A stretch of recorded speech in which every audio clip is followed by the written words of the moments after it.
For decades, America relied on a manufacturing advantage that helped keep factories running, vehicles affordable, and supply chains stable. Now that advantage is under growing pressure.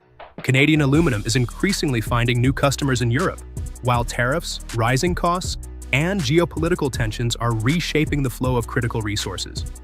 What began as a trade dispute is becoming a battle over who controls the materials that power modern industry. Welcome back to your ultimate pit stop, Piston Pundit. In today's video, we'll break down the developments that could affect automakers, truck buyers, manufacturers, and consumers for years to come.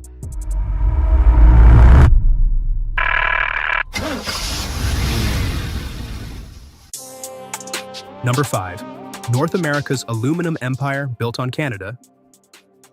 For decades, aluminum symbolized one of North America's most successful industrial partnerships.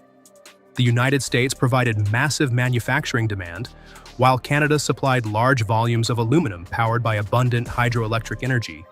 That advantage was especially visible in Quebec, home to 9 of Canada's 10 primary aluminum smelters, with the 10th operating in Kitimat, British Columbia. The arrangement benefited both economies. Canadian producers supplied the metal, while American factories turned it into vehicles, aircraft, electrical systems, beverage cans, and countless industrial products. By 2024, Canada exported roughly 13.4 billion Canadian dollars worth of aluminum, with more than 94% heading to the United States. Yet America's own smelting capacity steadily declined, creating a growing dependence on imported aluminum. But dependence rarely becomes a concern until the rules of trade begin to change. And that's exactly what happened next. Number 4. Trump's tariffs, the shift nobody expected. The relationship began changing when aluminum tariffs altered the economics of cross-border trade. The United States imposed a 25% tariff on Canadian aluminum in March 2025, and later increased it to 50% in June. The goal was to encourage domestic production and reduce foreign dependence. Instead, Canadian producers started expanding into other markets, with Europe emerging as a major destination. Reports showed EU-bound shipments rising sharply after the tariffs took effect, while Canada's share of total US aluminum imports declined significantly. Europe's interest was easy to understand. Canadian aluminum offers a lower carbon footprint thanks to hydroelectric power. As trade uncertainty increased, producers diversified their customer base, creating new pricing pressures for American manufacturers. But as Canadian aluminum became less dominant in the US market, American buyers had to find new suppliers, and that solution brought an entirely new set of risks. Number 3. America's backup plan runs into trouble. With Canadian aluminum becoming more expensive and less dominant in the import mix, US buyers increasingly turned towards suppliers in the Middle East. Nations such as the United Arab Emirates, Bahrain, Qatar, Saudi Arabia, Kuwait, and Oman gained importance within America's aluminum supply network. The problem is geography. Much of this trade depends on the Strait of Hormuz, one of the world's most critical shipping choke points. Any disruption can affect not only energy markets but also aluminum, alumina, and bauxite shipments. For automakers, higher aluminum costs can raise vehicle production expenses. Aerospace firms face sourcing concerns, while beverage can manufacturers and defense contractors worry about long-term supply security. Meanwhile, a proposed $4 billion Oklahoma smelter remains years away from delivering meaningful production capacity, leaving import dependence firmly in place. Yet the aluminum story doesn't stop with North America or the Middle East. While the United States searches for alternatives, Europe is pursuing a very different strategy. Number 2. Europe rushes in, securing Canada's resources. The aluminum story is part of a much larger trend. Europe is increasingly seeking long-term access to strategic resources, and Canada is becoming a key partner. After relying heavily on American LNG following the Ukraine conflict, European leaders began pursuing greater diversification. A major milestone came in May 2026 when Germany's CFA agreed to purchase 1 million tons of LNG annually from the proposed Célisim's LNG project in British Columbia for up to 20 years.